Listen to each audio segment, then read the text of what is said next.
Hola compañeros, nosotros somos el equipo de las abejitas curiosas y vamos a empezar con el contrato de seguro.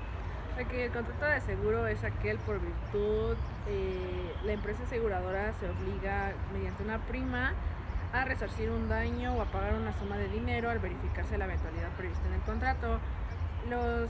Las partes de este contrato es el asegurador, el asegurado y el beneficiario, y podemos ver tres figuras de este seguro, que es el infraseguro, el supraseguro y los seguros múltiples. Así pues, nuestro ejemplo es el siguiente. Creo que ya se ve. Aquí lo podemos ver, es un contrato de seguro, tenemos nuestras anotaciones sobre la ley del seguro. Aquí podemos ver nuestro siguiente ejemplo. Y aquí se acaba. Aquí se ve. Se acaba nuestro ejemplo. Nuestro siguiente contrato es el de comisión mercantil. Bueno, compañeros, el contrato de comisión mercantil es el mandato aplicado a los actos concretos de comercio que reputa en la comisión mercantil. Su naturaleza jurídica del contrato es el contrato de mandato mercantil, y la diferencia entre un mandato mercantil y una comisión mercantil es que el mandato mercantil actúa en nombre del mandatario, y la comisión mercantil, el comisionista actúa en nombre pero del comitente, o sea que cambiarían el nombre de los sujetos, comitente y mandatario. Los elementos personales del contrato de comisión mercantil es el comitente, o sea, una persona que solicita la comisión para realizar algún acto mercantil, y el comisionista, que es la persona que se encarga de realizar el cargo. La extinción de este contrato se puede dar de 4 maneras: por el cumplimiento del encargo, que sería ya haber realizado la actividad, por volverse imposible la realización de este mandato y por la revocación del mandato, o asimismo por la muerte de alguna de las partes. En esta parte nosotros hicimos un ejemplo de contrato mercantil y de contrato de comisión mercantil, y viene fundamentado en el artículo 273 del Código de Comercio. De la misma manera, lo tenemos en el artículo 304 del Código de Comercio, y también lo podemos regular en el artículo 305 del Código de Comercio. Y aquí viene. El siguiente contrato que nosotros tocaríamos sería el contrato de factoraje. El contrato de factoraje es un contrato por el cual una persona denominada factorante se obliga a adquirir mediante un precio de la otra parte, denominada factorado o cliente. Así pues, los derechos de crédito otorgados a su factor como consecuencia de la enajenación de bienes o prestación de servicio. Este contrato inicialmente está regulado en la Ley General de Organizaciones y Actividades Auxiliares del Crédito, pero quedó sujeto a la Ley General de Títulos y Operaciones de Crédito en el artículo 419. Tenemos dos clasificaciones del factoraje. El primero es por la persona del factor. Este se subdivide en dos, en el factoraje comercial y el factoraje financiero. La segunda clasificación es por la responsabilidad del factorado y se subdivide en factoraje con recursos y factoraje sin recursos. En el factoraje sin recursos es con pago al vencimiento, con pago anticipado, por ámbito territorial del factoraje, y podemos ver aquí nuestro ejemplo de nuestro contrato de factoraje, el cual está regulado en el artículo 419 de la Ley General de Títulos y Operaciones de Crédito. Aquí podemos ver las obligaciones de las partes. Aquí nuestro siguiente ejemplo. Continúa el ejemplo. Continúa nuestro ejemplo. Y nuestro siguiente contrato sería el contrato de asociación en participación. El contrato de asociación en participación es un contrato por el que una persona concede a otra una participación en utilidades y pérdidas. La calidad del comerciante es que no se requiere que las partes sean comerciantes. Los derechos y obligaciones de las partes es la obligación del asociado a aportar bienes o servicios y sufrir pérdidas o operaciones en proporción convenida. Las obligaciones del asociante es realizar en su nombre los negocios y rendir cuentas al asociado. Y los derechos del asociante y asociado es entregar la aportación, rendir cuentas y derecho de control, restitución de bienes aportados y percepción de utilidades y pérdidas. Podemos ver contrato regulado en el artículo 265 de la Ley General de Sociedades mercantiles. Continúa y podemos ver aquí la licitud en el objeto, también regulado en el artículo 259 de la misma ley. Y continuaríamos con el contrato de apertura de crédito. Bueno, el contrato de apertura de crédito es el contrato a través en el cual una entidad de crédito se obliga a conceder en el futuro un crédito a favor de algún cliente, fijando su modalidad, importe, intereses y plazos. Y esto es sujeto a la condición de que el cliente devolverá el importe del crédito. Existen dos elementos personales, que es el acreditante y el acreditado, y este contrato lo regula la Ley General de Títulos y Operaciones de Crédito. Igualmente se divide en 4, que son créditos de dinero y créditos de firma, crédito simple y créditos en cuenta corriente, y créditos descubiertos y créditos garantizados, y el último, que es créditos libres y créditos de destino.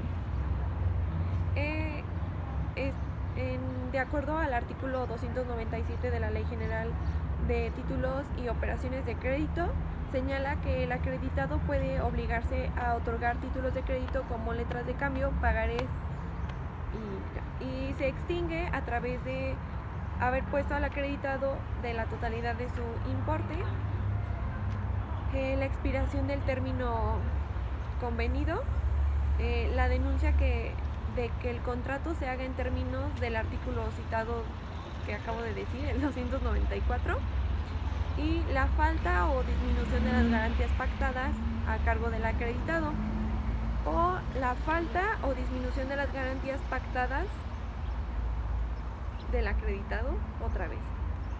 Y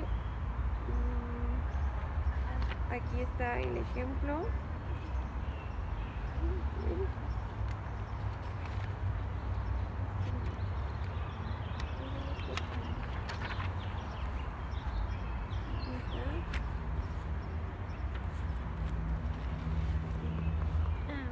Contrato de franquicia. Ajá.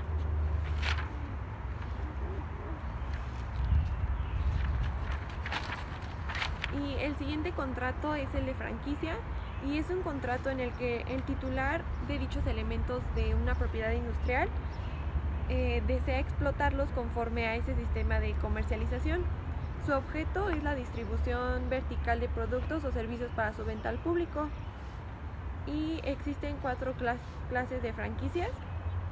La primera es el producto y marca, la segunda es crear y explotar, la tercera es franquicia principal y la cuarta es la franquicia estándar.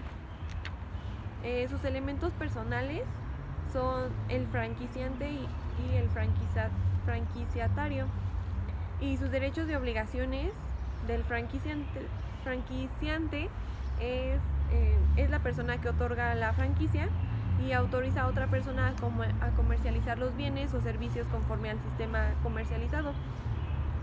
Y es la información sobre su empresa, autorizar al franquiciatario para utilizar y explotar a los fines de la franquicia, y mantener vigentes los derechos de propiedad industrial.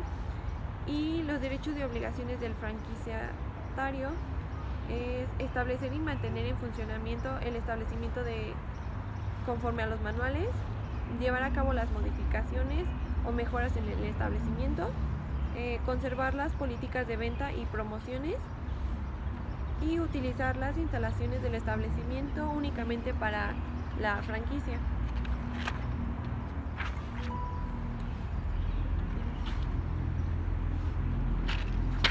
Y aquí está el ejemplo. Aquí. Luego van los contratos de mercantilidad y vamos a empezar con el contrato de compraventa. El contrato de compraventa, en el Código de Comercio se dice que todas las compraventas van a ser mercantiles cuando vengan en el dicho código, y también cuando se haga con objeto directo y preferencia para transferir y traficar, esto de acuerdo al artículo 341 del Código de Comercio. La diferencia entre un contrato de compraventa civil y una mercantil es que la compraventa civil, ninguna de las partes es comerciante, o siéndolo, el objeto del contrato no es una cosa mercantil ni la venta, mientras que en el contrato de compraventa mercantil sí hay preferencia para traficar y especular. Los elementos de la compraventa es como todos los elementos igual del contrato civil, que es el consentimiento de acuerdo al artículo 373 del Código de Comercio, el objeto, que pueden ser bienes muebles o inmuebles de acuerdo al artículo 374 del Código de Comercio, y la forma, que es el que establece el Código de Comercio de acuerdo a sus preceptos. Las obligaciones que tiene el vendedor es entregar la cosa, el derecho de la retención y garantizar las calidades de las cosas. Aparte, tiene que responder por los vicios o defectos ocultos. Las acciones que puede realizar el comprador, conforme al artículo 336 del Código de Comercio, es la acción redimitoria, acción quanti minurus estimatoria, cumplimiento forzoso más el pago de daños y perjuicios, nulidad de contrato por vicios del consentimiento y saneamiento por el caso de evicción. Las obligaciones del comprador es pagar el precio de acuerdo al artículo 380 del Código de Comercio, la mora de pago, que son los intereses, recibir la cosa, y la rescisión del contrato en el artículo 385 del Código de Comercio, el cumplimiento forzoso del artículo 376 del Código de Comercio. Las clases que se puede dar la compraventa mercantil es marítima, de acciones, bursátiles, de tránsito o encadenadas, y la compraventa a domicilio, mediata o indirectamente. También las modalidades que se puede tener es compraventa a la vista, compraventa sobre muestras o calidades de acuerdo al artículo 373 del Código de Comercio, la compraventa con expedición o indirecta y la compraventa contra documentos. Ahora, este contrato viene muy complejo, pero aquí tenemos un ejemplo. Y en caso de se puede suplir algunas leyes que no vengan contempladas en el Código de Comercio por el Código Civil Federal o del Estado.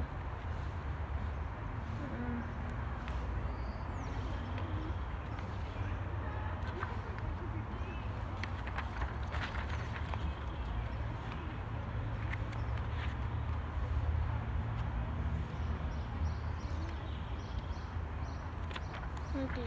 Posteriormente, bueno, aquí son lo de las firmas, que ya vienen las generalidades del contrato de comercio, que es para perfeccionar el contrato de acuerdo al artículo 82 del Código de Comercio, que es de todos los contratos en realidad. Después voy a hablar del contrato de depósito, y el contrato de depósito es aquel en virtud del cual el depositario se obliga a ser depositante a recibir una cosa mueble o objeto inmueble con el fin de cuidarlo y que pueda restituirlo. Esto casi siempre es en bienes fungibles, es decir, de la misma especie y calidad.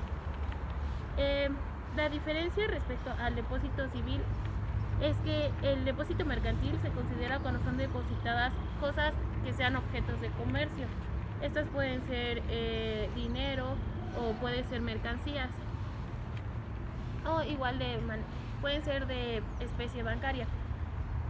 Los elementos que debe de tener este contrato son normalmente los que tiene todo contrato para perfeccionarse, es el objeto y la capacidad, que son los principales, y también los elementos de existencia deben tener todas las formalidades que establece el Código de Comercio y la Ley General de Títulos y Operaciones de Crédito.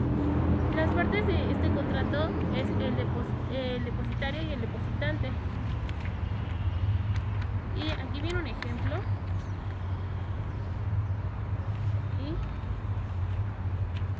Y aquí. Y el siguiente contrato que les estaríamos hablando sería el contrato de transporte.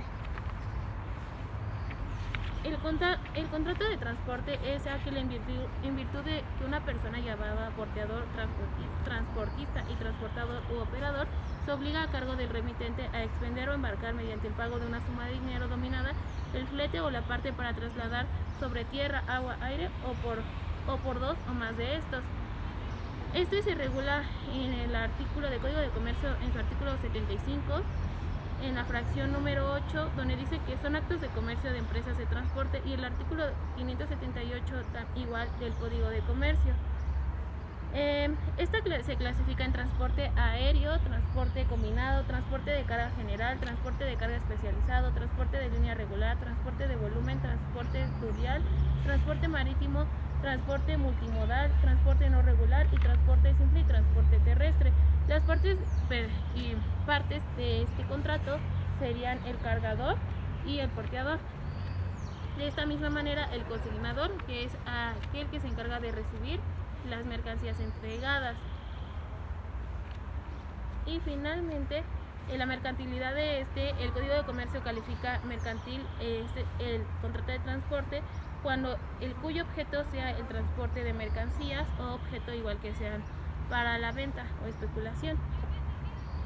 Viene aquí un contrato de transporte y viene regulado en el artículo 578 del Código de Comercio al 589 del Código de Comercio. Y el siguiente contrato que seguiría es el de mutuo. Bueno, el contrato de mutuo es por el cual el mutuante se obliga a transferir la propiedad de una suma de dinero o de otras cosas fungibles al mutuario o mutuatario, y quien se obliga a devolver otro tanto de la misma especie y calidad. Sus elementos reales son el dinero, las mercancías y títulos o valores. Y sus elementos personales son el prestatario y el prestador. La mercantilidad de este contrato es un contrato transnativo de dominio por el cual el prestador entrega al prestatario bienes fungibles con obligación de que éste lo va a restituir con otro tanto de la misma cantidad y calidad. Y se regula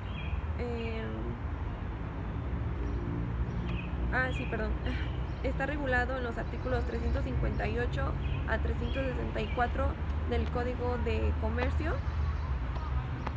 Y la diferencia con respecto al mutuo civil es un mercantil cuando se contrae en el concepto y con expresión de que las cosas prestadas se destinen a actos de comercio y no necesidades ajenas a este. Y se presume que los préstamos realizados entre comerciantes se hacen en tal concepto y con dicha expresión. Y aquí tenemos el ejemplo.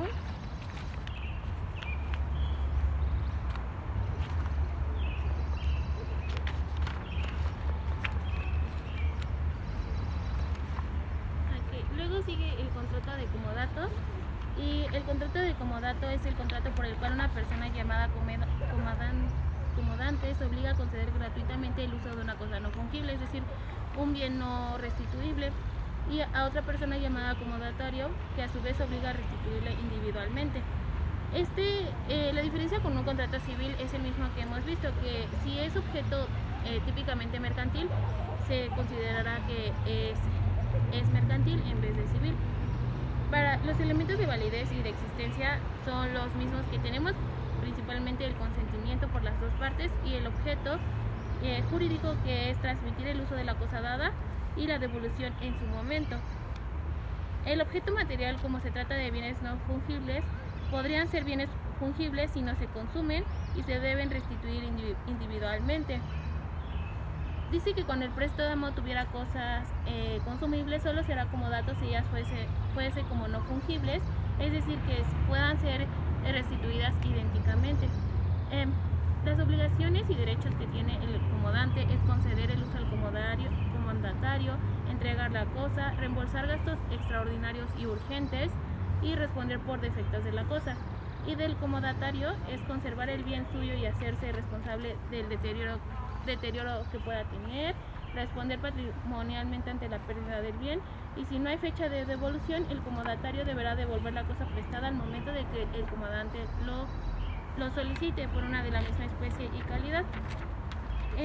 Aquí hay un ejemplo de un contrato de comodato.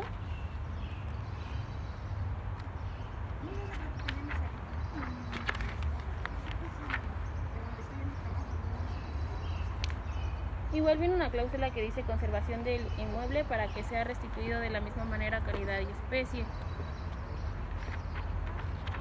Y por último, la firma, que como dijimos viene en el artículo 82 del Código de Comercio y es para todos los contratos que puedan perfeccionar. Luego seguiríamos con los contratos de fianza, hipoteca y prenda. Contrato de prenda. El contrato de prenda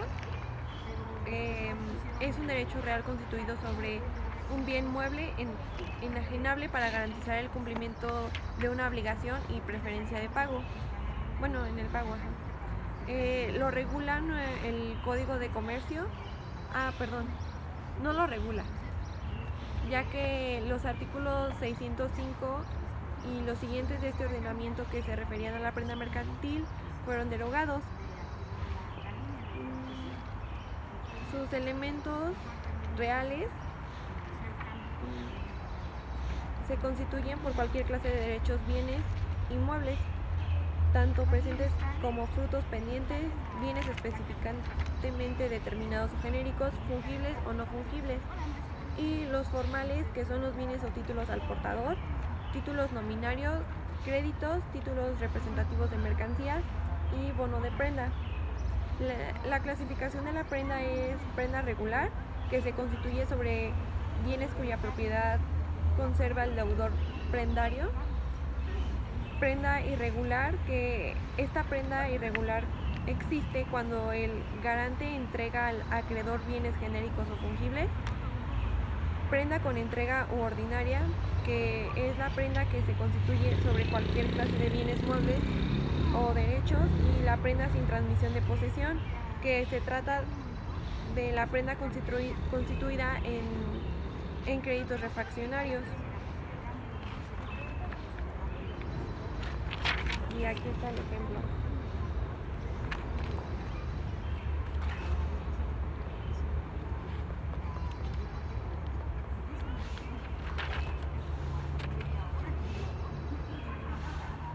Bien, ahora sigue el contrato de fianza. El contrato de fianza es un contrato de garantía personal por el que un tercero garantiza al acreedor el pago de una obligación ajena para el caso que el deudor no la cumpla.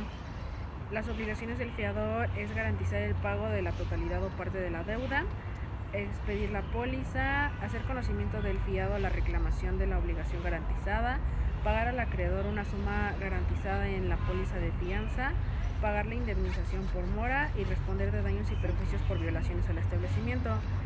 Los derechos del fiador es recibir el pago de la prima, exigir garantía, ejercitar la acción judicial contra el fiado, elegir el procedimiento de recuperación por cantidades pagadas, decidir el pago de reclamación del beneficiario, denunciar el pleito al deudor principal, constituirse en parte, oponer al beneficiario a la compensación, subrogarse por ministerio de la ley, solicitar la venta de bienes dados en prenda, exigir al fiado la indemnización y la liberación del pago. Y los elementos personales, como ya se mencionaron, es el fiador, el contratante, el fiado y el beneficiario o acreedor. Y aquí podemos ver nuestro ejemplo de nuestro contrato regulado en el artículo 2794 del Código Civil Federal.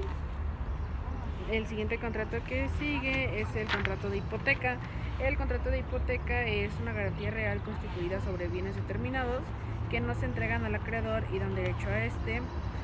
Este contrato se extingue con la extinción de la cosa hipotecada, se extingue con la obligación garantizada, con la extinción del derecho del acreedor hipotecario, la extinción de la expropiación de la cosa hipotecada, el remate judicial, la remisión del acreedor, la declaración de prescripción de acción hipotecaria. Podemos ver dos figuras en esta hipoteca, que es la hipoteca de empresa y la hipoteca marítima. La hipoteca de empresa se constituye sobre la unidad completa de una empresa y comprende la concesión como materiales e inmuebles afectados a su explotación. Es un contrato por escrito, privado y firmado por triplicado ante dos testigos. En cambio, la hipoteca marítima es un contrato por el cual el propietario de la embarcación marítima constituye un derecho real a favor de su acreedor para ser pagado con el producto de la venta. Sus características es un documento otorgado ante notario público, se extiende a nulidad de intereses. En caso de pérdida de embarcación se ejercita el derecho sobre los derelictos. Se debe anotar en matrícula de embarcación y se debe de inscribir en registro público marítimo nacional. Aquí podemos ver nuestro ejemplo del contrato de hipoteca, el cual está regulado en el artículo 2895 del Código Civil Federal. Y el siguiente contrato sería el contrato de adhesión.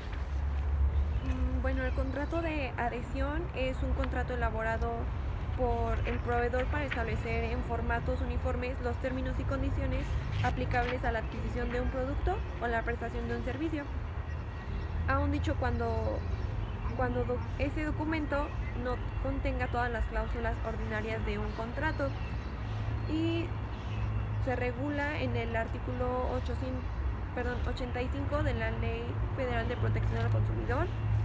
Igualmente se caracterizan porque el contenido es obligacional y es determinado e impuesto por una sola de las partes sin que la otra pueda discutirlos. Los contratos que se destacan son la desigualdad entre las partes. Ya. Y dentro de este contrato se destacan la desigualdad entre las partes, poder del oferente, oferta masiva de bienes y servicios y uso de formas estándar de contratos y estipulaciones. Los tipos de contratos son modelo de la CCI, que se trata de los contratos y cláusulas cuyo contenido ofrece de las partes un marco neutral para las relaciones contractuales.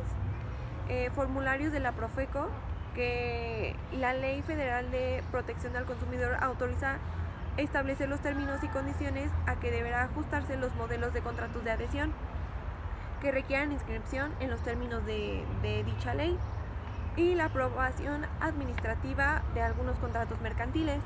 En el artículo 86 de la Ley de Protección al Consumidor prevé que los contratos de adhesión podrán ser sujetos a inscripción en el registro de contratos de adhesión mediante normas oficiales mexicanas.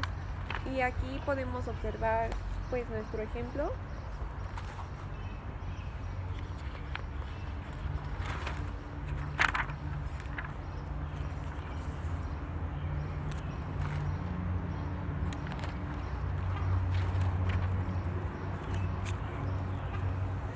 Ok, como conclusión, primeramente señalar que los contratos mercantiles son aquellos acuerdos de voluntades entre dos o más personas para producir o transferir derechos y obligaciones, y esta definición es tomada de derecho civil, puesto que en la materia mercantil no existe una definición propia para los contratos ni en la doctrina ni en la legislación.